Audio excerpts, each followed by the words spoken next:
My name is Amelia Lett.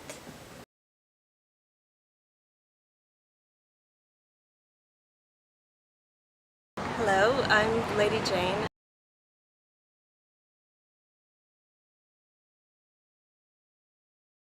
Hi, I'm Bridget Montgomery.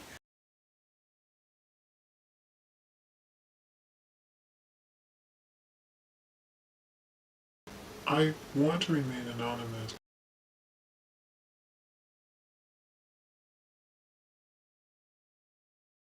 My name is Bruce J. Otero. I'm a paranormal investigator and also a historian in the Caribbean and Latin America.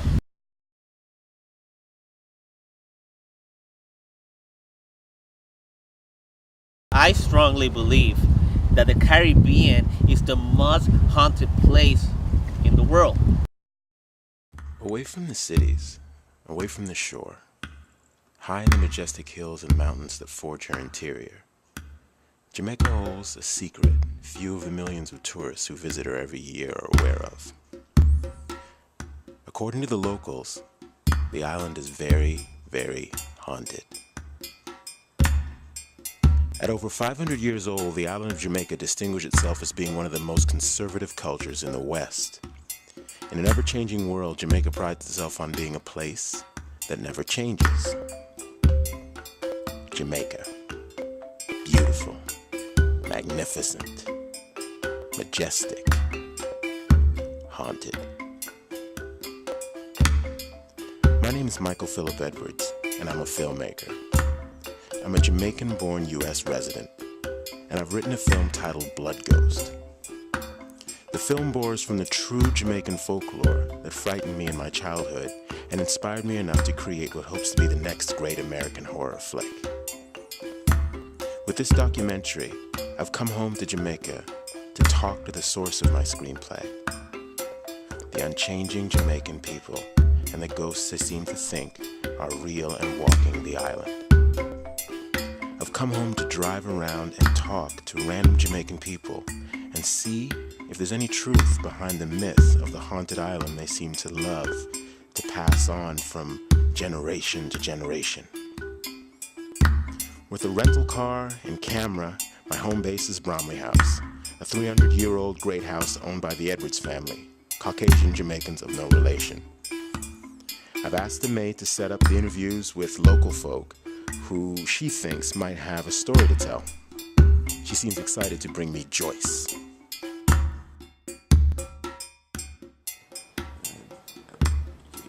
Can I record you? Yeah.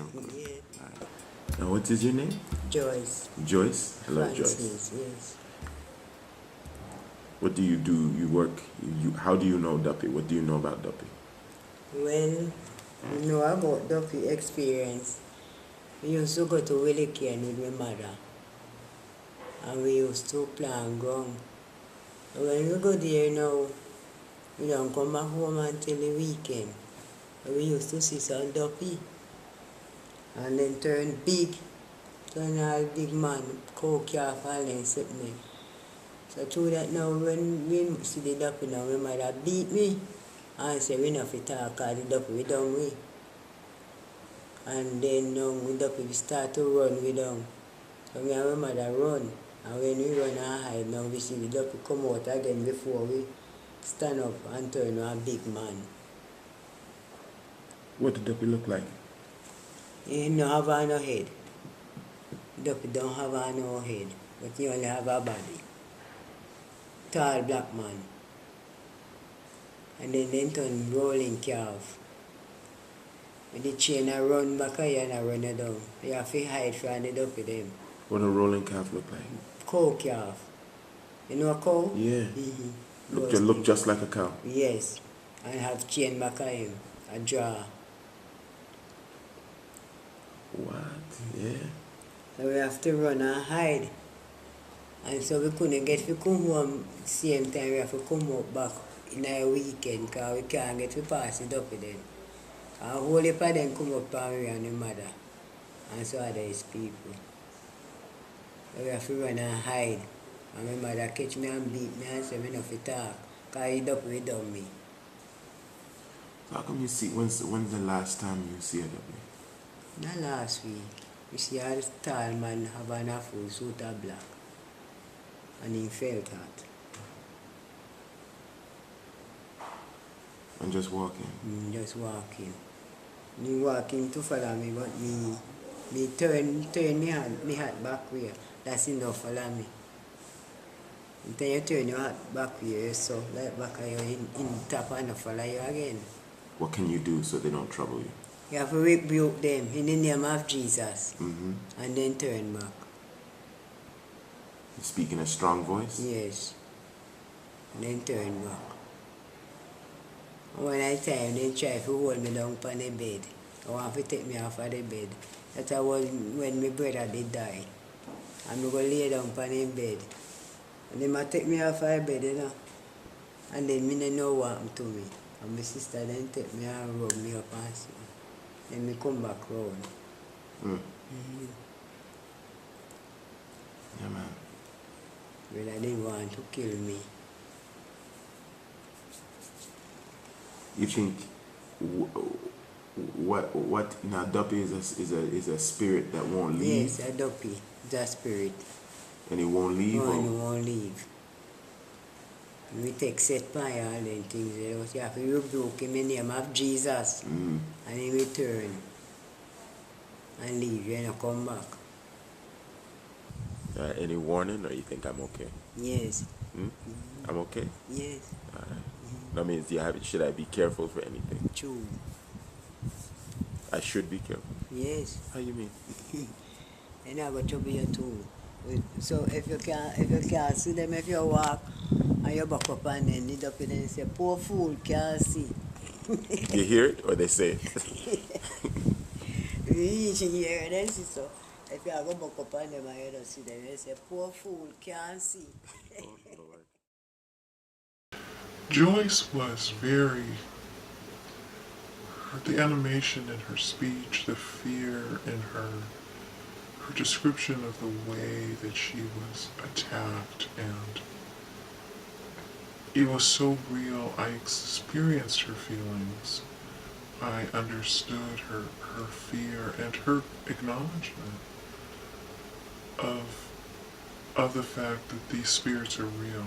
I thought she was more of a stay-at-home mother. I didn't attribute to her or feel any great education or greater education, if any education. I think things that people see, to them, they're real.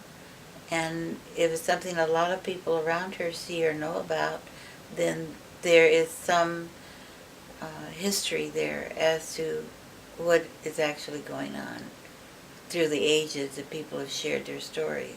Well, when I was watching Joyce, she seems to, she's obviously born and raised on the island, and she's born and raised in the culture of dealing with the spirits, the duppy, and spirits that are not so friendly, the malevolent spirits that kind of chase you around and don't let you go down this road. And so she seems to have, she was very embroiled in what her experience was from a child, and so the spirits are very real to her. In my opinion, those 12 entities could be the spirits of our ancestors. You know, the brutality that our African slaves went through, and also the Tainos went through, is just crazy by the Spaniards. Could that be the entities that we are seeing in the Caribbean today? I think they are. Why? Because they suffer. They're trying to bring a message to us. They're trying to kind of like let us know what happened to them. Oh, you know what? I get that there's a reason why she told you that story. And I don't think it comes from her. She might have been channeling that. It's for you. She knows what she's doing. She knows what she's doing. Did you get that too? Did you feel that as well, Michael? I feel that she told you that for a reason. Sort of like that movie, The Matrix, where the lady tells you what you're supposed to hear, not what you want to hear, and it can cause you to do certain things, which are to your benefit. That's what I get. My interview with Joyce complete, I asked for directions to the nearest hub, Ocho Rios, 5 miles away. Now, aside from exploring the authentic ghost presence on the island as research for the upcoming horror film, I'm also cognizant of the fact that in order to explore my ghostly subject matter, I must pay my respects to the island spirits and seek out a blessing. Otherwise, bad luck will be everywhere for me and the production. I would say they just bury them like that, and so they just Lego like that, you know. So people also believe in ghosts or so probably that's why there's so much duck here. How you mean the people, the slaves weren't buried properly? Or? Yeah, so probably that caused so much of them, you know. Why are there so many duppies in Jamaica? There's so many duppies. One, because there were so many different, we had Spanish, we had English, we had African. We have so many different races that have all mingled and intermingled. So there are so many different souls that have been here over the years. We must have enough duppy. We can't help it. And then they have all the different obia. We have all the different duppy them that have to live together. We must have duppy. Can't help it. So safe to say you believe in duppy? Hell yeah. One night, I can tell you, I was in Port Antonio and I was trying to fall asleep and there were 3 men, 3 big black men who were around my bed. And they were spirits. I smelled them before I saw them. And they were like this, looking at me. I was on the bed and I had to get up. I always travel, especially when I go around the countryside with frankincense and myrrh. I had incense and I had to read my Bible and I had to cuss some real Jamaican bad words and go and bad because they would not leave my room. I don't know if they assumed that I was Caucasian, but I had to go and bad. I had to go and bad. I had to read my psalm. I had to call down Jesus. I had to say, Jesus, come. And I had to read Psalm 140, which is a protection psalm. And for them to leave me alone, and I had to leave my Bible open. For them to leave me alone. So yeah, they are spirits. I mean, some of them were buried alive. A lot of them were butchered before they were buried. And most commonly, if they were doing a field day of killing slaves, they would just dump them in a hole, if they actually buried them at all. It could be that just the growth came along and buried them, you know, and not anybody taking the time to do so. As I said, I can see carnage, I can see horror of things that have happened in a place. So knowing and understanding that these spirits will gather there is very clear and real to me. Some places where the air is so thick, it has nothing to do with tropical, it has nothing to do with humidity. It has to do with the heaviness of spirit, the heaviness of loss, destruction, and broken hearts. And see, as I said, that thickness of the horror that happened there in that place. And these spirits, these brilliant beings, all of a sudden being dismembered or just thrown aside or treated less than one would treat a prize cattle. I see them, I feel them, I know that they won't rest, and that's why they've become these boogeymen, these duppy. That's why they've become that, because they are wandering now. They're angered and enraged. They're enraged at the way they died, and even in death they couldn't find peace. They were not honored properly. We had Europeans coming in. We had the Tainos. We had the African slaves. Everybody did suffer a lot here. Not only, the Tainos or the Africans, but also Europeans. When they came here, they got sick. They suffered a lot. The story of Blood Ghost is this. American documentary filmmaker Arthur Stoddard travels to Jamaica to claim property he recently learned he'd inherited via his long-forgotten British ancestry. With his girlfriend and film crew in tow, Stoddard plans to give the property back to the local Maroons as reparations for slave trade sins in his family name. He plans to film and document the whole event. As soon as Stoddard steps foot on the property, the ghost of his wicked great-grandfather rises to possess him.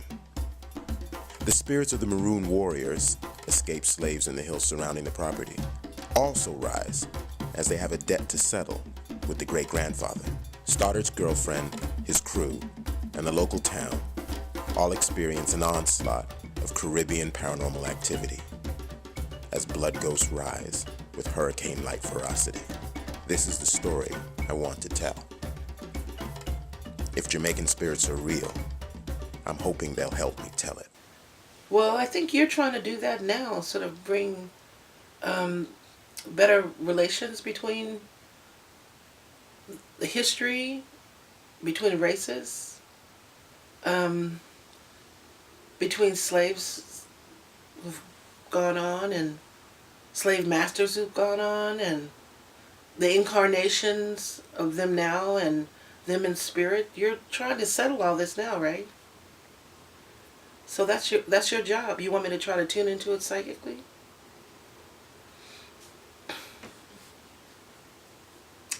This is going to be a real hot issue. And unless you go at a pace that's good for you, I see like you might get burned. It's a real hot issue. If I were you, I wouldn't talk too much about it, because there are people who are walking around guilty there. And they get wind that you're bringing up these issues, and some harm could come to you. So if I were you, I wouldn't tell everything that you're doing to everybody.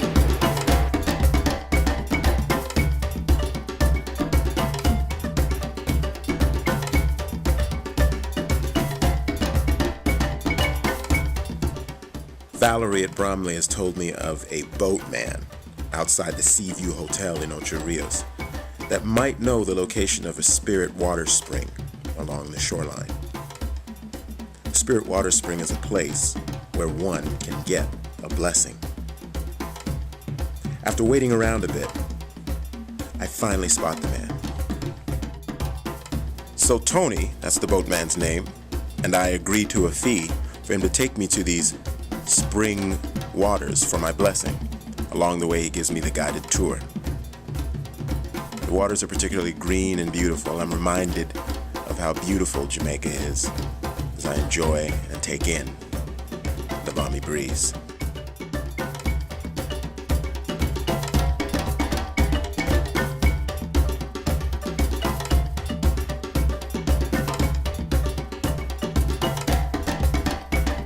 We arrive at the point of departure from the boat and walk towards the crystal spring.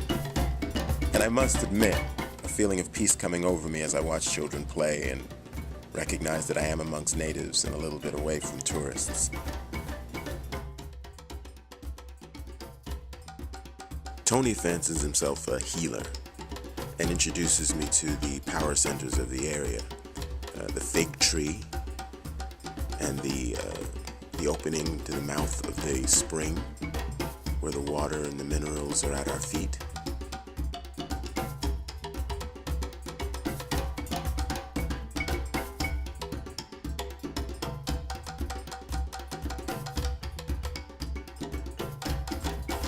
I'm told to walk into a cavernous area and to douse myself in water, submerge myself.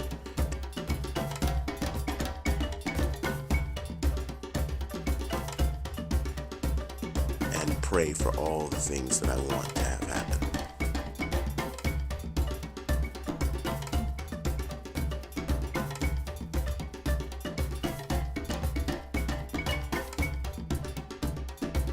I'm to silently and in solitude pray and emerge when I feel that I'm sufficiently refreshed.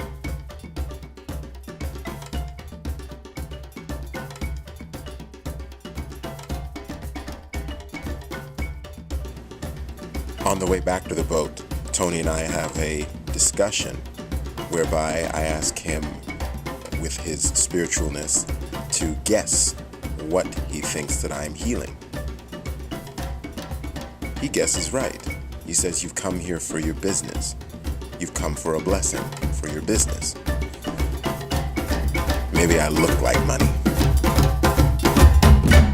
Yeah, well, I believe that there are spots on the planet that are pure. You know, if it doesn't have any trauma in the history of it, then it has a pureness to it, and then you can go to it and you can have a feeling of connecting with the higher spirit realm, which is a friendly, benevolent spirit realm designed to help and support everybody. So my feeling was he took you on that journey to a place where you could experience the higher level spirits. What's funny to me is what Michael was going for, and so clearly what his ancestors were guiding him to.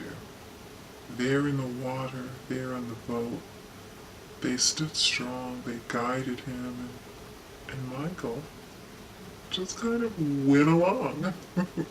You know, just the water alone works on one level, but what the people do with their spiritual intent is also part of the cleansing. So it's kind of half and half. You're very gifted, and Spirit definitely blessed you to meet those people, and you can see it in your spirit now. You have a clean spirit.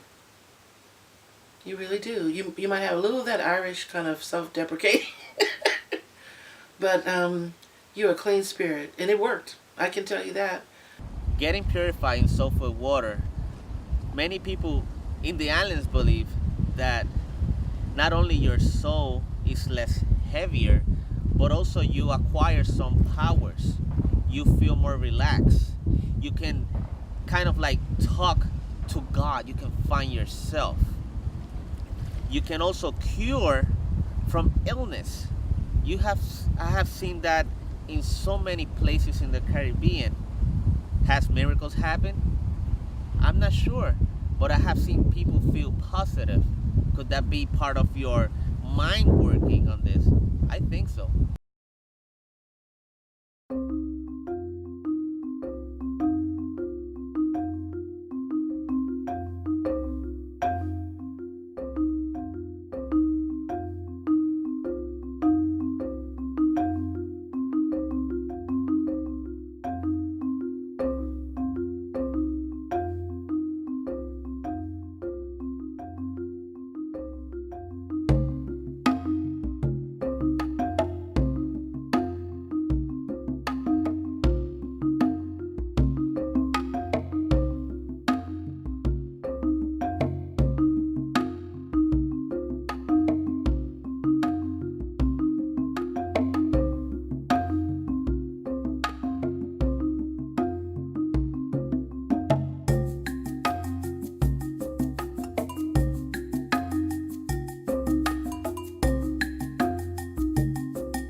Christmas time in Montego Bay, off the beaten path, away from the tourist traps, electric by night.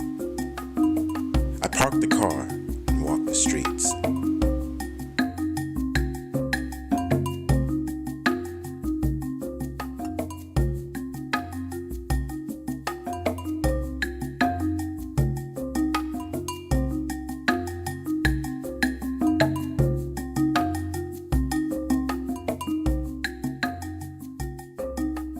Do you know what duppy is? Yeah, of course I know what duppy is. What do you know about what is a duppy? To your understanding. Duppy is just a spirit that die and return. And return? Yeah. Returned by people go and travel them. I don't think they return by themselves. I think people go there and just provoking them. So they do things like what we do. I see. Can everybody see a duppy or no? No, not everyone can see a duppy. I do have some experience with helping ghosts to move on. And a ghost is a spirit that is still reliving their one existence. And in my opinion, they don't go home. They don't go back to the Godhead. So then they're still living it over and over and over again. And which is sad because they can go back to the Godhead and then they can start afresh and have a completely different experience. So to me, that is the upset A ghost is a traumatized person that had a traumatized death and a traumatized existence, and their spirit just doesn't leave. They're too distressed, really.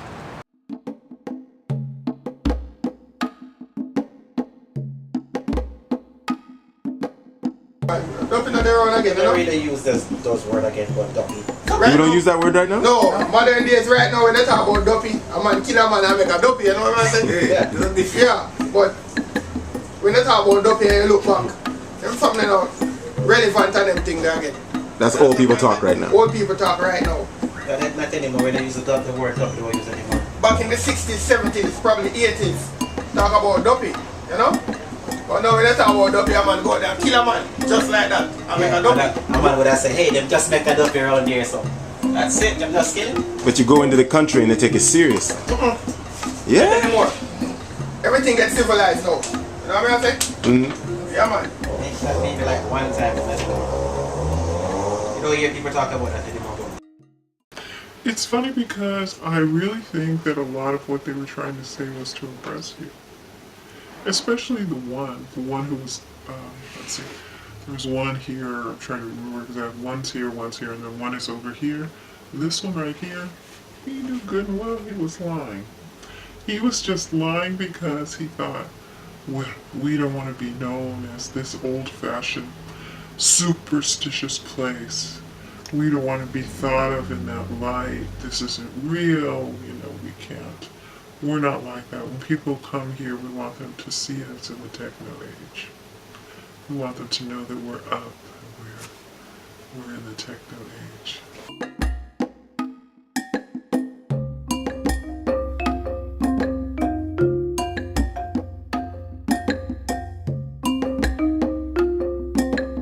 I'm told of a remote place on the way home from Montego Bay, another healing spring called Firewater. It's supposedly known as the real thing, a proper healing. It's miles off the main road. I get lost several times. Often the only car on the road. Not the safest of feelings.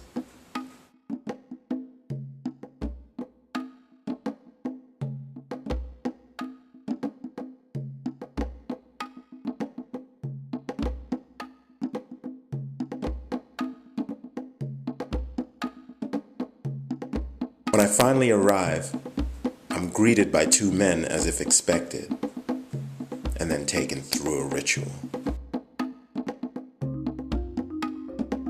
Fire actually burns on the surface of a natural spring. And when I lay in the middle of the flames, I feel the heat but never feel pain. They tell me as they perform their ritual that bad spirits are being burned away.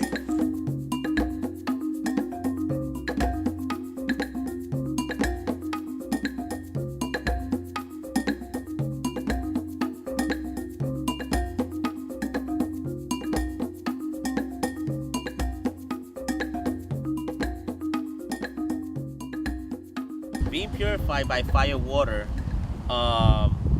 that has been something that I've seen before in Santeria and also by other people inside the island, especially in the mountains. Why they had the strong belief that walking in water with fire, you will be purified. You will be kind of like cleansing yourself. You will be, the ghosts or bad spirits will not follow you. That's the strong belief of walking or getting inside of water with fire. That's something that I have seen in Santeria before, and it's something that's been going on for centuries in the Caribbean. Here's Michael, the middle of nowhere, doesn't know where he's going. He thinks, and once again, ancestors are your guides. The angels that are those that have gone on before you, and the angels that are with you take you to a place and show you exactly what you need to know and how you need to act. You walk in and you are immediately met with and guided. that was just amazing and hysterical. That was very powerful. And it seemed it was frightening to you at first, but then you definitely got into it. And I think it's about raising your consciousness so you could handle that whole scene too. Not anyone could get in that fire water and endure the way you did. I think it has a lot to do with you and just the shift in your consciousness. Did you feel like something like that occurred?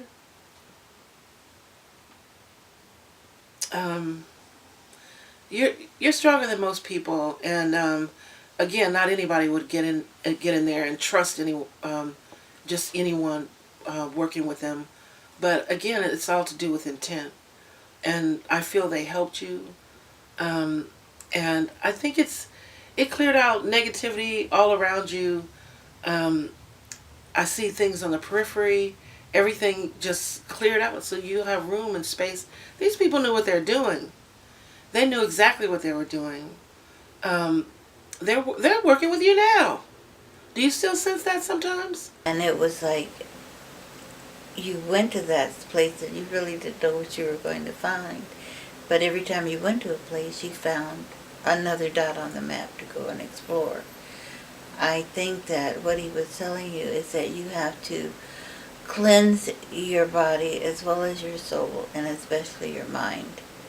That's what I think. And that you would find some truth to what you were thinking, or you would be given information on where to go next to join all the dots together on your map. Question is, did you sense anything happen later? Because that's really the ticket.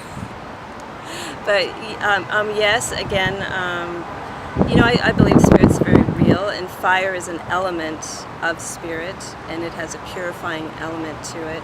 And anything to do with fire, in my opinion, purifies what I would consider to be the karma or the energy of the situation. I decide to spend the morning walking my host property, Bromley. Over 300 years old, 250 acres, 12 bedrooms, and noted around the area and by the locals to be a somewhat malevolently haunted location. I figured it was a natural choice to choose to film Blood Ghost.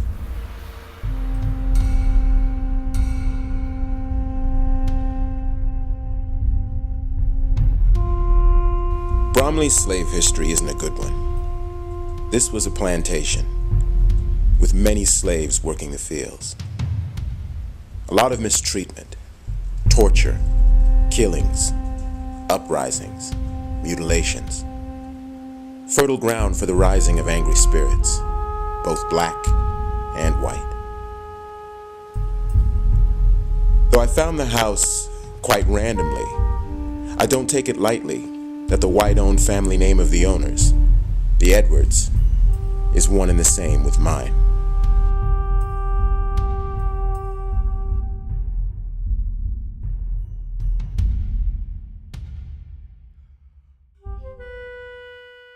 You know, the house is very disturbing to me even still, even now, the house, because whereas with other parts of the journey, and even still there to some extent, you were guided. You were guided by love and by family, and that felt comfortable, but the haunted house was a place of ugliness. It was a place where the evil that happened resonates every day. I thought it was a house of hatred, quite frankly. I mean, it was just a house, but it seemed to have a lot of pain there. And then they explained that the landowner was a really evil person and didn't treat people well, especially as slaves. So the house encompasses all those feelings. It's in the walls, the floor, it's in everything, and it just takes over. So when some people would walk in that house, they would feel a sense of dread.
strange, familiar feeling I get, walking the house, room to room, doorway to doorway, is one I deliberately dismiss.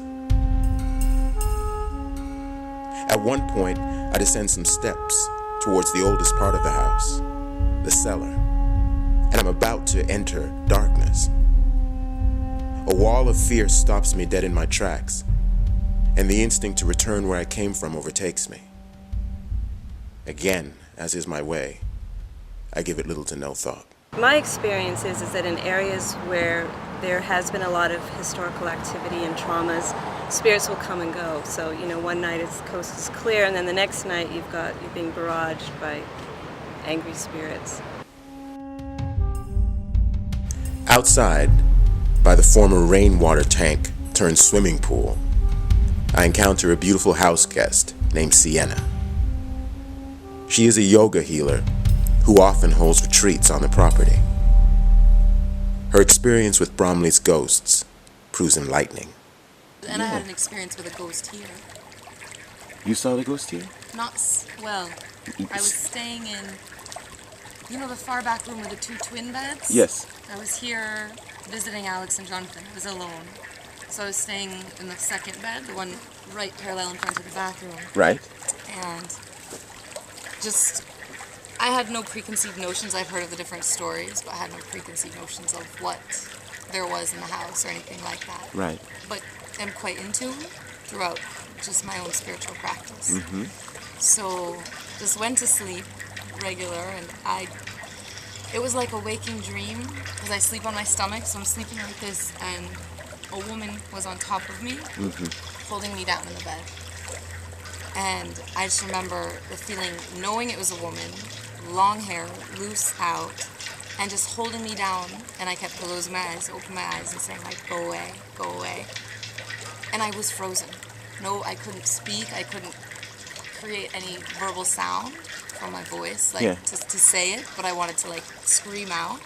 And I couldn't move. I was frozen, just held there. And it seemed like forever. And when I finally felt it was gone, I went into the bathroom, kind of splashed my face. The next morning told Alex, and she's like, no.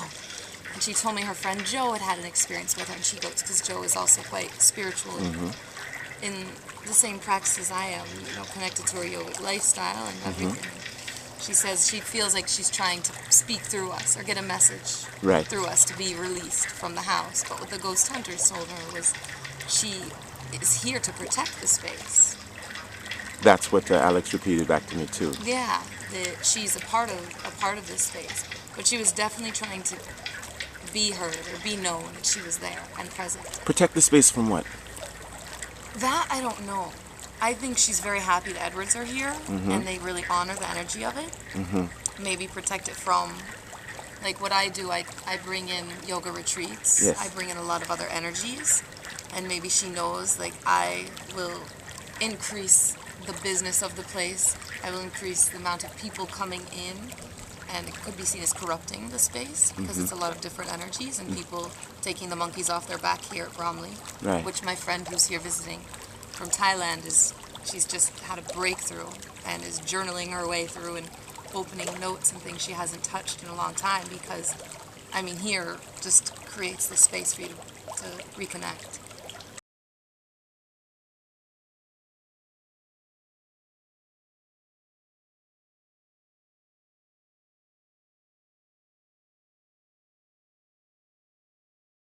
Well, I came up and I was here to visit them and celebrate. There was another friend here whose birthday, and the gentleman was sitting over there, and it's just this kind of, my husband says they seem like charlatans, like charlatans. Yeah. Just kind of. I like that word. Yeah. It's such an old but I know. effective word. Yes, exactly. That was the embodiment of it all. I didn't get the authentic feel from him, but I also didn't get to know them. There was just a disconnect, and they didn't pick up on our energy the evening when we were out to share the space together. I don't know, anyone can create a role for themselves that they really believe that they do.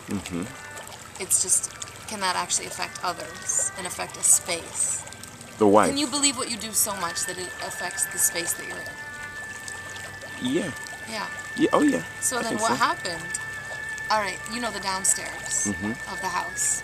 I've stayed there. Well, the downstairs, I would not even go down there before they came. It's just heavy. I mean, I would go down there and just everything stands up and I'm like, whoa, no.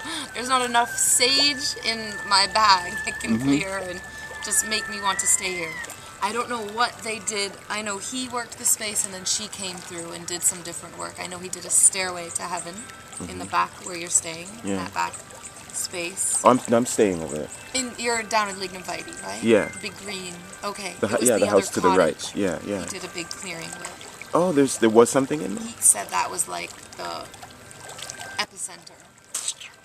I return to my room uncomfortable. It is difficult sleeping at night. There are sounds. News from the States isn't good. Damage has been done to my car, my apartment. I'm questioning the sequence of luck that's surrounding me. I'm concerned that I'm messing with the wrong energies.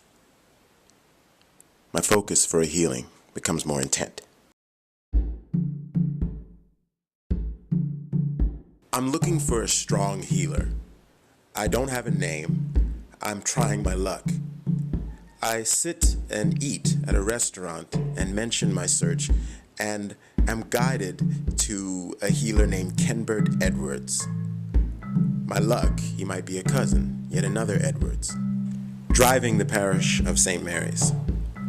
This is the side of the island known by most natives to be the Haitian side, the voodoo side, the obia side, where real practitioners of science or Mayaism reside.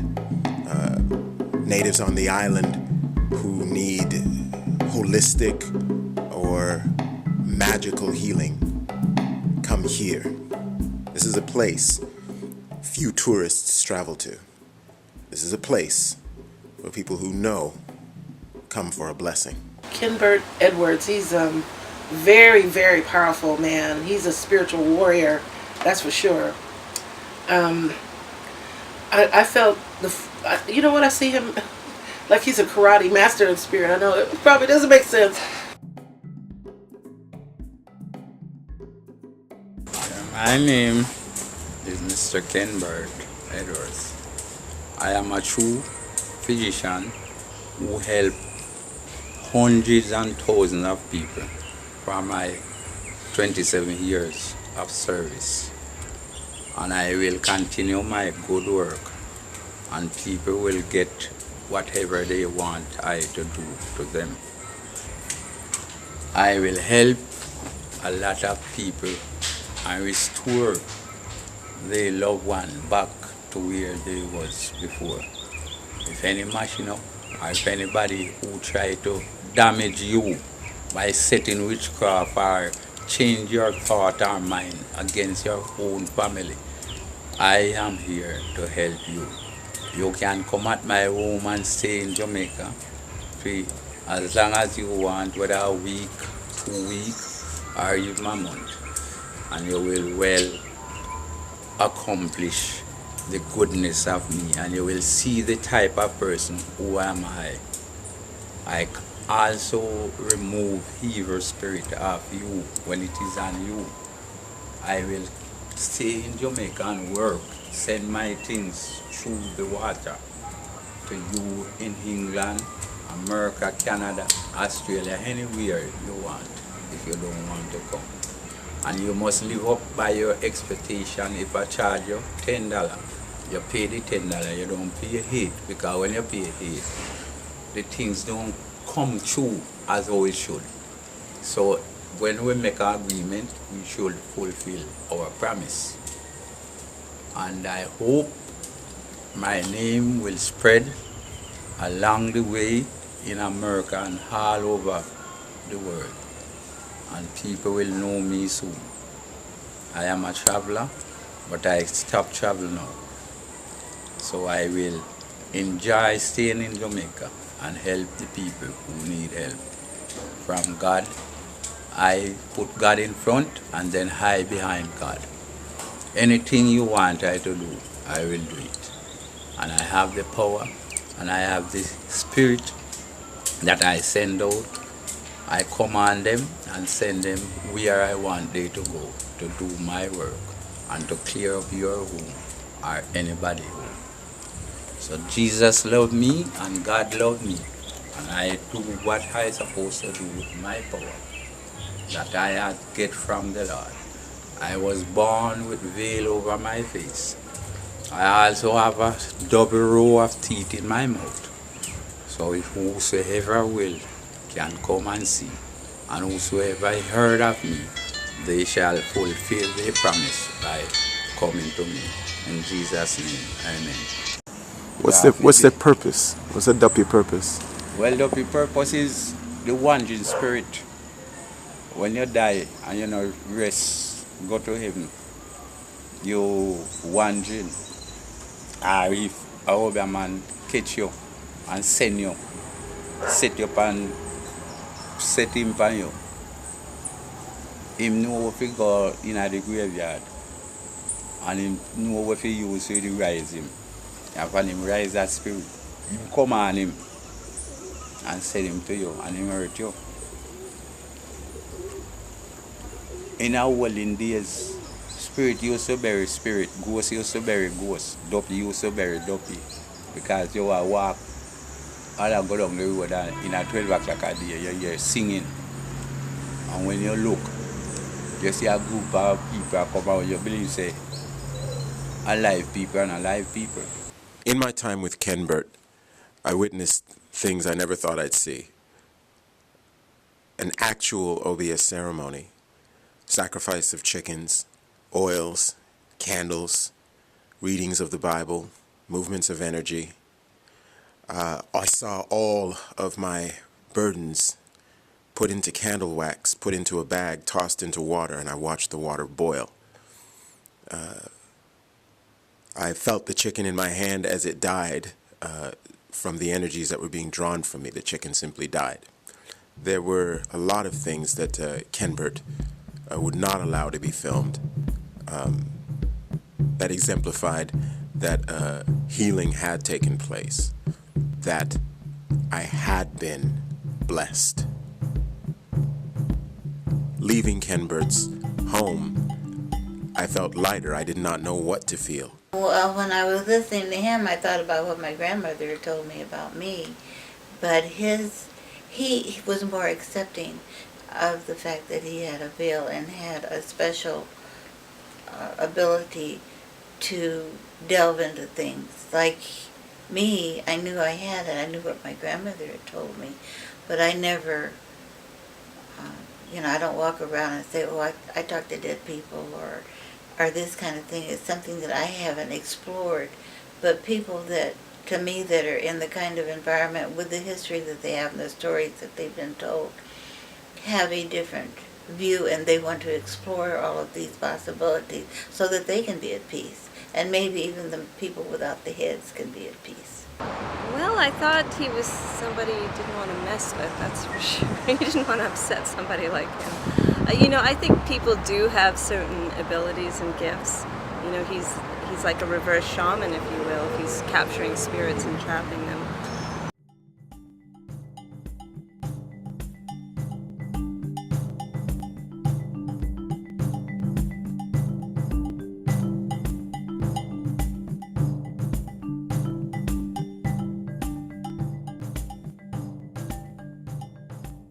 Where did you take me? Where is this place? Salt River. Salt Mineral. Best mineral in Jamaica. Learn than your phone. And you come and you enjoy yourself. You get the good mineral water. You dive and you swim and you do everything that's good. You also have a lot of people around. You have the vendors who have tips. Fried chicken, festivals. Another item, juice and everything you need. But you can carry home and you can have a meal here. And we love you as our own family. Family, right, true. Your whole here. Your whole family. You is my family, and me is your family. So we are all Edwards together. Likewise. And we may blessed and have the holy name that strive with you and uplift you and set you free across the ocean and in America where you resident are now. And God will take you in and see all things go through. Amen. Amen, sir. As far as being related, I'll try to tune into that.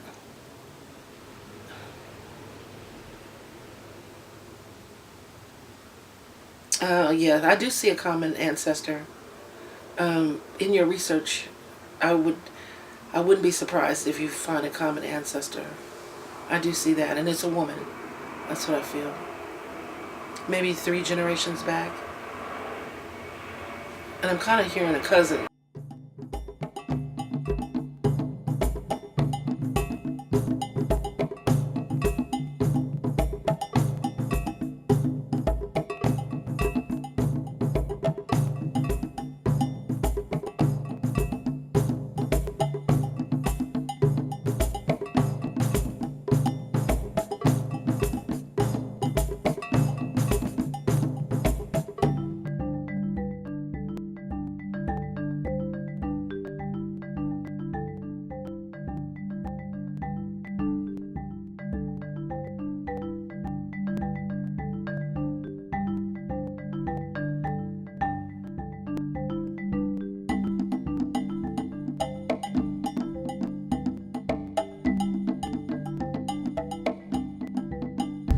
Has miracles happened?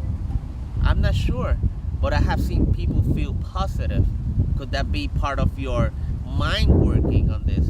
I think so. I think your mind is very powerful and can work in so many ways. If you want to be purified and you want to feel purified getting into this body of waters, you could, because your mind is very powerful.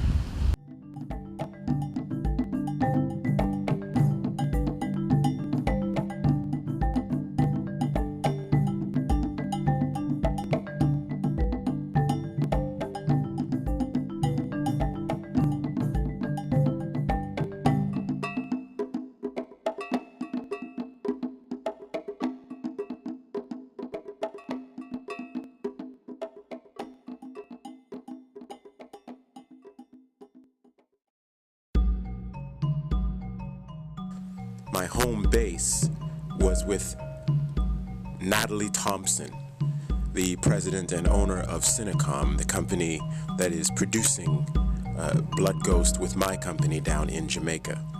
Natalie Thompson is the hub and center of Jamaican film. I'm proud to call her my friend.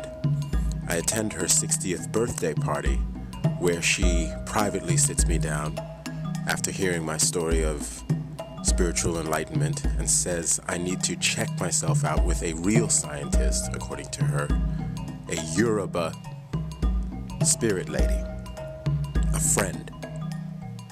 I chart a course the next day to meet Miss Lantoinette, a Yoruba priestess. Lantoinette was hysterical because she lives with one foot in this and one foot in that. There's no difference at all between what some of us would call the astral and some of us would call present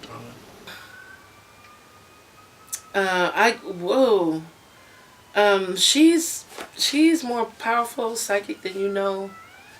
She was working on you, it seemed like, before you got there, and will be working on you still, into the future.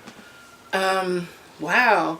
It's like I just see her with a crystal in her hand, and it's like she knew you were coming, and she just protects your whole trail. What's happening here is a film called Blood Ghost, and it started because my father told me that my grandfather, we haven't had a great relationship, but he said, we have land out in Old Harbor. He says, so you're going to inherit some land. So my whole life I've been asking, because my mother made me aware up in Brownstown, St. Anne's, Liberty Valley. She said there was a lot of spirits up there. And we left, and she said, I asked her, why don't you go back? She goes, too many ghosts in Jamaica. And she's a banker. She's an accountant, and then she buys property. She's in Canada. Those stay in Jamaica, no ghosts are everywhere. I know. What she called ghosts. Once you have ancestral spirits, once people die, how you not going to have it? I know. So they might be right in our house living with her right now. I feel like in Los Angeles, there's so many ghosts. Everywhere I go, there's ghosts. Scotland, ghosts. Of course, anywhere. It's not a ghost, you know. It's just another realm. It's just where another realm lives. It's like you can't get rid of it. And it's not man that decides that. She can't decide that. She can't decide whether they may follow her or whether they not may follow her. She can't decide that. That is a realm of God's realm. A realm created by God. Power of illusion. Where you move into when you what they call that. You just move into that space. There's no such thing as death. You just move into the other realm. What? Yes? No, you're saying this is where I'm just coming to. Like my understanding and the readings and the talking to me are saying exactly what you're saying. She can't just Jamaica have too much spirits, please. It made me ask though, because okay, let's talk about poltergeist. Let's talk about angry spirit. Let's talk about unrest, or what I just read recently is you can go anywhere. There is stubbornness of ego. Have you ever seen spirits captured? No. Captured? Mm-hmm. What does that mean then? Captured. There are spirits that you don't. Everything have yin and yang, positive and negative. And even in the spirit world, there is positive and negative. So there can be spirits in your space that is not right for your space, that are wrong spirits. And you have to get rid of them. And that is very possible. And they're captured? And they're captured. Against their will? Yeah, because they're not right spirits. And the power of the spoken word that is saying the right words in the hands of the right people, they're captured. Get rid of. Gone. Can never come back. Mm-hmm. I practice the Yoruba religion 30 years. I'm initiated priestess 30 years. I have been to Africa many times, and my son is a Babalawo, a high priest. Yes, of course, it can be captured. So just like you can touch this table, and this is reality for you, the spirits are reality as well. They're not illusions. Especially when there's a ritual you can hold and the spirit can enter you and speak. And the spirit has a voice. And the spirit speaks a language. And the spirit at that time can tell you your past, present, and your future. That's tangible energy, I think. Okay. The film, I feel like if this film has been challenged by spirits. Of course, that can happen. You know, a lot of times when you're doing something and you have not appeased the spirit, you have to first do ritual. You cannot make a movie like this and not do the proper rituals to do this movie or its problems. I wouldn't be involved in a movie like this without the proper rituals being done. I did a movie for somebody. I worked on a movie that was, what's its name again? It was made down in the country, and it's beautiful, ancient looking. Once a plantation, but fabulous. It was long ago. And they were dealing with Haitian voodoo and Jamaican kumina. And I was called in as a consultant to work on that movie. And we had to do rituals to help the people, not cause problems for them. Whether they like it or not, we had to do it. And so we did it. But you cannot be dealing with what you call a movie like this without first asking your permission. And there is a way to ask their permission and get the answer. And then asking them, what do you want me to do before I will do this movie? And do the rituals. Do the proper rituals. Or you could be touching on something that don't necessarily hurt you, but hurt somebody who's an actor. Hurt a little girl who's dancing. And you just see strange things happening. People getting ill. Somebody might die. Somebody, just see strange things because you never, just like every person in Jamaica, every builder who is going to build will kill a chicken, sprinkle the blood to the four corners of the earth, and bury the chicken. If they don't do that ritual, they're not going to build for you. If you say you don't want it done, they will leave. Because the American embassy was doing a building and never did it, and 5 people died already after the building. You are cutting God's earth. This is the earth, Mother Earth. You're going to dig it up, pound into it, do all kind of things to it. You have to, at first, give back to it, give respect. You can't just, when I was building this, I was cutting down a breadfruit tree. I had to ask the breadfruit tree, can I cut it down? I'm going to do this and I'm asking your permission to do this. What am I to do so that when I cut down this energy, I'm killing? And I had to find out what to do. And that is why I practice the religion I practice, because it's not dreamland or Disney World, you know. It's very real. So to do something like this, you should have already done ritual, because you're already trying to find out things from real people. I did. But this is I am real people sitting here. Your timing is good. I did. This trip, I did come down, and I asked what to do, and I was guided to Portland. I was guided to help where what you're saying happens with the buildings, happened with it, and it was. It was very. It was. I was wondering what is. I'm in LA wondering what is going on. To the earth, and you have to. And they put the thing in the water, and the water bubbled, man. So now I feel different.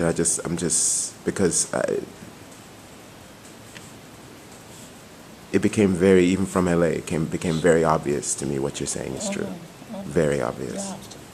Because it's just too many blocks, unnatural. But you shouldn't, I don't know if that is the finish of what you may need to do. Because you have to clear the way, so that there's no more blocks. And if that does it, good. If that doesn't do it, then there'll be more you have to do.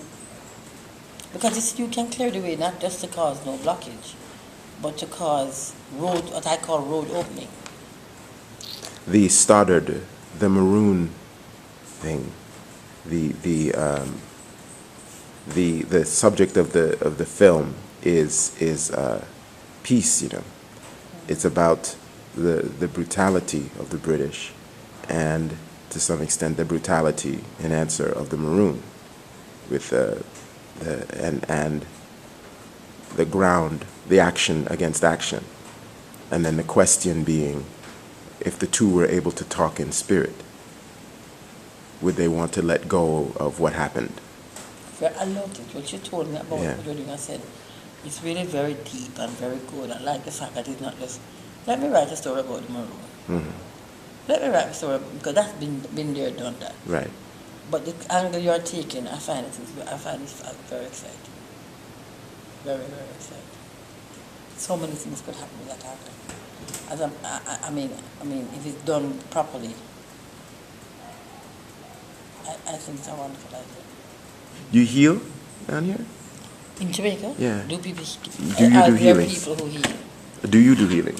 It all depends on what you call healing. You know? Healing is a funny word. People look at healing and think of it like they say movies, you know. And for me, that is not healing.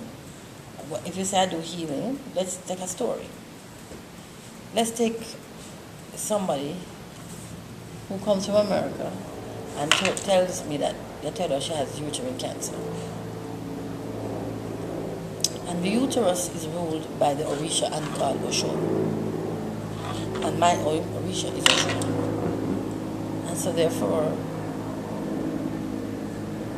after listening, because I do readings, and my readings don't happen because it just happens. I can see things whether I have a card or I don't have a card. I was born that way. And so I'm called a spiritist, because I not only do readings, I can feel and see the presence of the ancestors' energies. The spirits you are talking about, I can tell you who's standing in this room right now, listening to us. I can let you know that you have a great-grandfather who's standing behind you, and who is carrying you to do this movie. It's not a grand, it's a great-great-grand who's causing me to do it. I can let you know that there's a woman also, but this woman used to farm. And for some reason she has been around you a lot. But That's not what we're doing. Because I am focused right now. This woman dances. She dances. Yeah, she makes circles and circles and circles around you. It's almost as if she's doing these circles to protect you.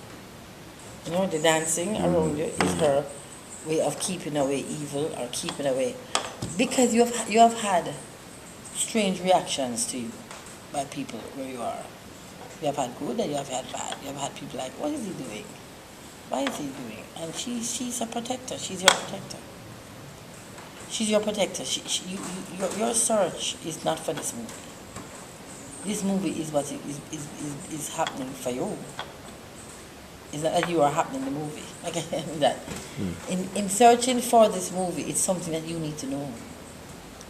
There's something that is for you. Something that you need to find. And you'll find it. You'll find it. I have not in the... Something is on that land, though. Something is buried on that land. On that land in where my father's... Very, very important is buried on that land. But that's not what we're here for.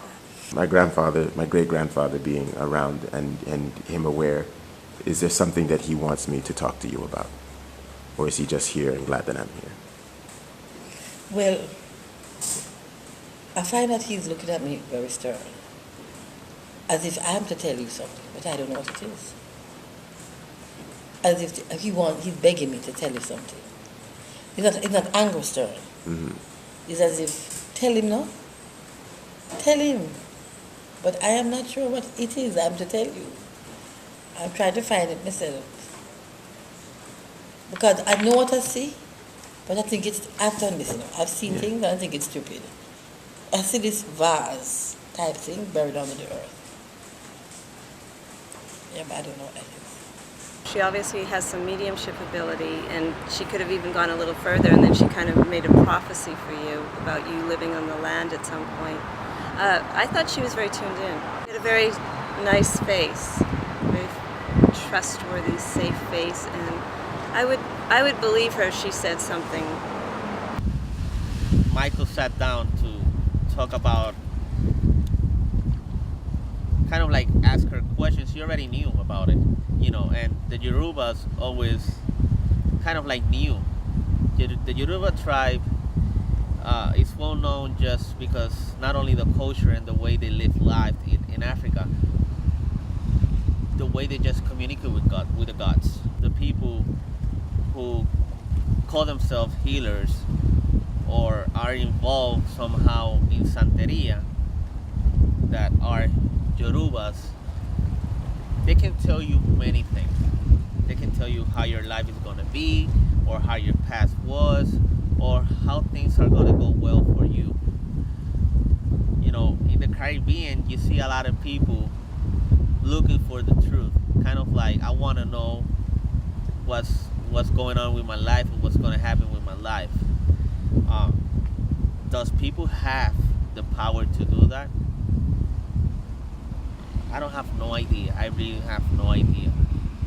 But it's something going on here. My name is Michael Edwards. I found it by accident, and that's where the filming is going to be. And then I want to use for the Maroons. Once the American man comes down with his girlfriend and his film crew, come down to film the giving back. He wants to give the land back to the Maroons because he's ashamed of what his ancestors did. As soon as he steps foot on the land. You sure you're not talking about your own life? Or your grandfather's life?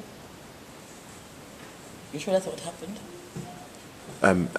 It hit me while I was in LA that I feel like I said it to my girlfriend. I said I feel like I'm the guy. Yeah. I think that's what's happening. Yeah. Don't understand it, but it's funny you're looking for this land and you might be living at it. You might be living in a house with land around it that once was owned by your own family. Or was supposed to be destined to be owned by your family. Whoever was a plantation owner of your ancestors liked your ancestors very much. It's almost as if the man who owned it was ill, and your grandmother took care of you. Something is happening in this story that is happening, that is part of your own story. Deeper and deeper my journey goes. I'm a little frustrated at this point. I was sure that everything had been done with Kenbert and my healing in Portland and St. Mary. However, it appears via what this L'Antoinette is reading on me that I still have work to do. I go back to Natalie, and she tells me I must go to the Maroons, the core subject of my film. I must seek their blessing, not any blessing, but their blessing. I had forgotten about the Maroons. I had learned about them long ago. I don't know if my mother told me about them or who taught me about them, but until watching the footage, I had forgotten about them.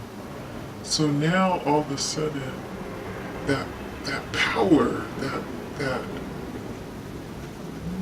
great command, we are here, we created, we will not stand for.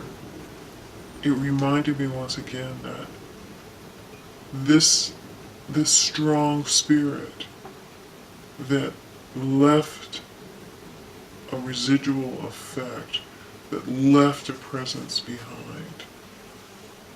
It didn't just show up, it's not just pretend, it's not just, somebody having a child's nightmare. All different type of dances in the Caribbean, especially in Jamaica. We're talking about the same traditions they had in Africa. It's a way of communicating with the gods. It's just what the rich culture of the Africans, the Yoruba tribes, brought to us here in the Caribbean. My name is Marcia Douglas, but I do prefer if you call me Kim. I must say to you, Mante. And Mante means welcome. Welcome to Charlestown Maroon Museum. Welcome to the Asafuyon. This is regarding Captain James Stoddard. What is it that you know about him? That he was one of the Maroon most dangerous enemy, because he would find way to get weapons within the reach of the British so they could overpower the Maroon. But from what my grandfather had told me, it was that the Maroon was more smarter than he thought, because in doing so, the Maroon provide themselves with what they call an ambush, where they disguise themselves within the bush and then attack. So when they see the bush moving, they would thought it was just merely bush. But in being attacked by the Maroon, before they realize it was not just bush. She connects me with Colonel Frank Lubston, the leader of the Maroons, and he sets up a hike to Sambo Hill.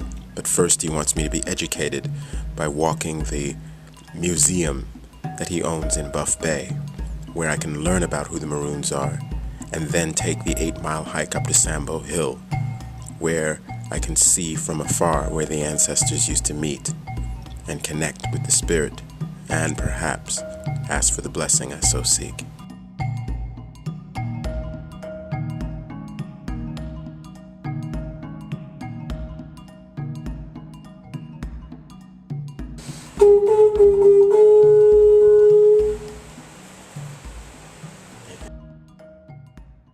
On the behalf of the Charlestown Maroon Museum, I would like to say thank you very much for touring this museum.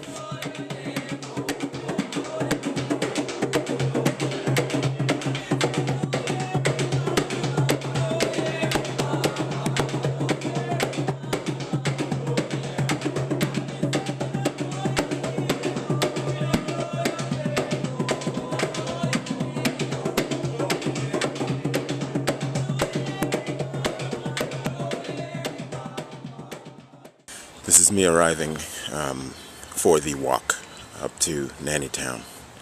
I am very ready. I am at the Charlestown Maroon Village, and I am going to meet my guide. And so I begin my hike up Sambo Hill with Patrick. 8 miles straight up. The first hour I think I'm going to die, but then I get a second wind and a strong pace.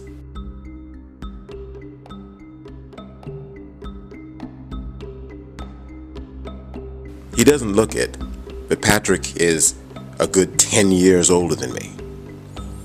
But he never breaks stride. He sets the pace, and I work hard to seem like I can keep up. For many years, the mountains in the Caribbean have been sacred to not only Africans, but also to the Tainos. The Tainos believe that the gods used to hide or used to be in the mountains. Tainos used to believe that gods were in the mountains. And this has been going from generations to generations to generations. Even when slaves escaped, the Tainos were giving them a refuge so they could hide and have water and have food. The slaves learned the different beliefs that the Tainos had, and they kind of like got those beliefs and kind of like made them their beliefs also, kind of like mixing the type of different beliefs. You have the Yoruba beliefs, and now you have the Taino beliefs. That was funny to me too, because once again, Michael is being guided not only by this descendant of warrior, but also by his people. They're guiding him and they're showing him, and Michael's just kind of like, you know, not like Mr. Magoo. Because Mr. Magoo, he was totally unconscious. But because Michael is seeking. He is in fact seeking, where Mr. Magoo was just, walking and wandering. Michael is walking as a child to learn, to understand, and to tell a story.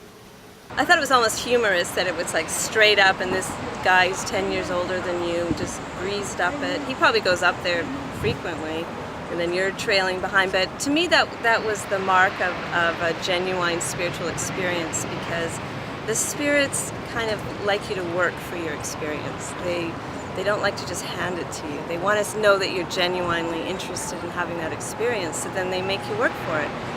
So there's that hike. Probably if you went with a group of people, half the people would have just dropped off and not made it to the top. So I think you were put through a little bit of a test.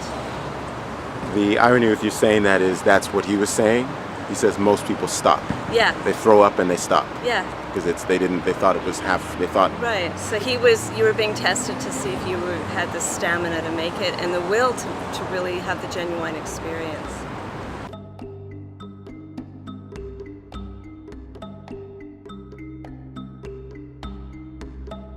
At every turn, he stops and cuts a plant and says, "This is to strengthen your teeth," or "This is for cancer," or "This is for healing your blood." He knows which bark does what. He knows which plant is ready and ripe. I just listen.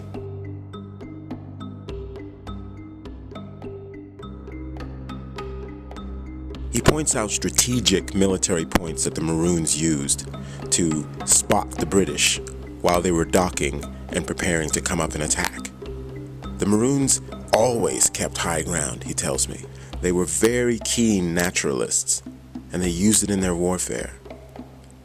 I thought I knew a lot about the Maroons in writing this screenplay, but as I'm walking with Patrick up this hill, I'm astounded by what I'm learning. As we draw near the summit, Patrick contacts the elders, the ancestors, to let them know of our approach. Patrick leaves me.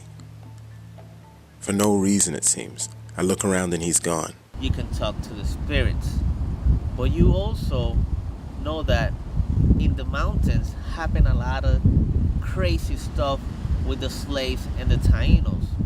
When the slaves and the Tainos were running away from the Spanish already knew that the Tainos were running into the mountains just because that's where their gods were at. and that's where the Spanish used to kill the Tainos. Could this be the ancestral spirits of the Tainos in the mountains?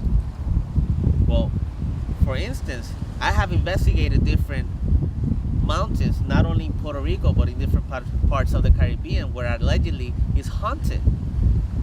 And in my finds, I have found that there's a lot of paranormal activity going on. You see orbs, you hear different type of sounds, you hear people talking where there's nobody around. Could this be the gods? I believe these are the central spirits of those Tainos who are still in this dimension. Oh, he disappeared. I mean, he left you there. And once he was standing there, and then boom, he was gone. Now, at first I said, oh, well. And then I said, well, it's probably the foliage, because the foliage there is beautiful. And he just got behind some of it. But he was the one, I believe, that prompted you to get into the water so that you would be clean, I think he said, something like that, and fill and empty your mind. I think something like that he said, or implied. At least that was what I got out of it. But then he just poofed. I was wondering if he was real. And an instinct takes over me. I know that this is my time. I know this is my time. I know this is when I'm to fall to my knees. I know this is when I'm to close my eyes and ask for what I came for. I feel the presence. I think I do. I want to. I feel as though whatever foolishness is in me, whatever supermarket-induced ignorance and lack of connection to nature that's in me is screaming extremely loud to them. I feel that they're laughing at my diluted sense of self. But I humble myself, and I'm glad to be there. It's so beautiful up there. It's so strong. I ask for the permission. And the words, of course, come to mind. I smile. I saw you fall to the ground and just like going in that womb position, like you're in a womb.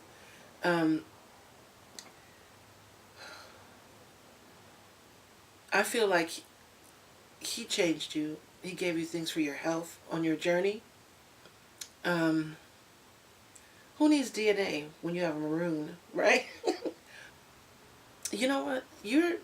These experiences, I don't know if you see them as profound as they are, because you're a person of light already, and you're very centered, and you stayed in touch with your own personal truth. But to the average person, just one of these experiences is life-changing, and that's all they could handle in their whole life. It's one of these profound experiences. But you get one after the other. You know, who are you? Because you've definitely got a lot to say that is going to be helpful. Michael, who are you? That's who you need to be. Take the microphone and put it against you.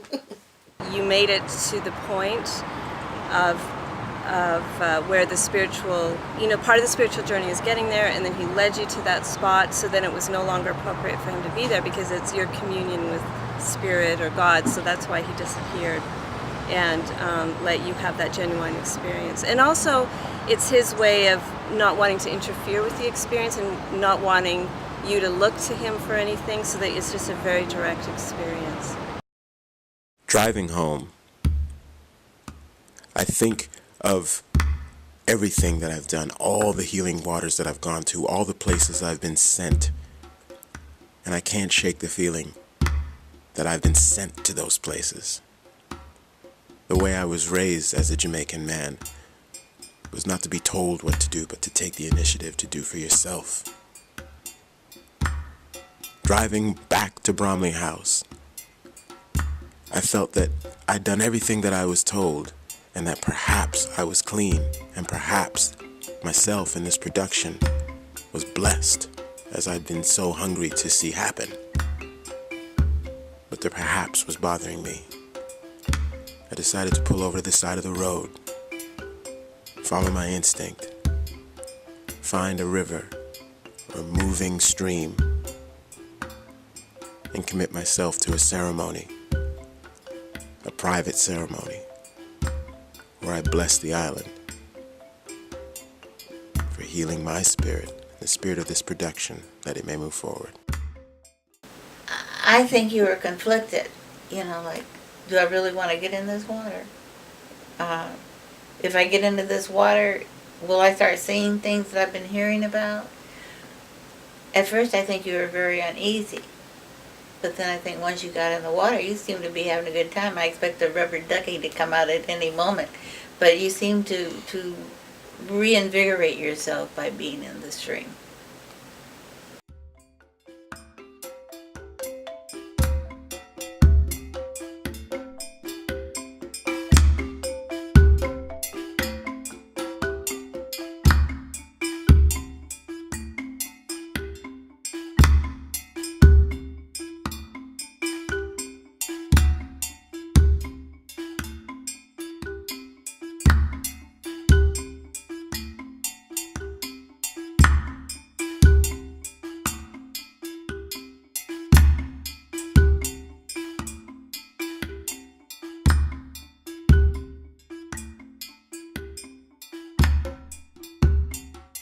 Island of Jamaica, long time ago, on Rose Hall Plantation where the ocean breezes blow, lived a girl named Annie Palmer. She was a mistress for the slaves.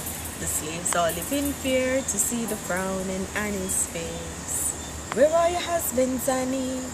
1, 2, and 3. Are they sleeping beneath the palm trees near the Caribbean Sea?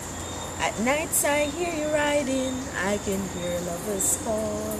I can still feel your presence around the great house at Rose Hall.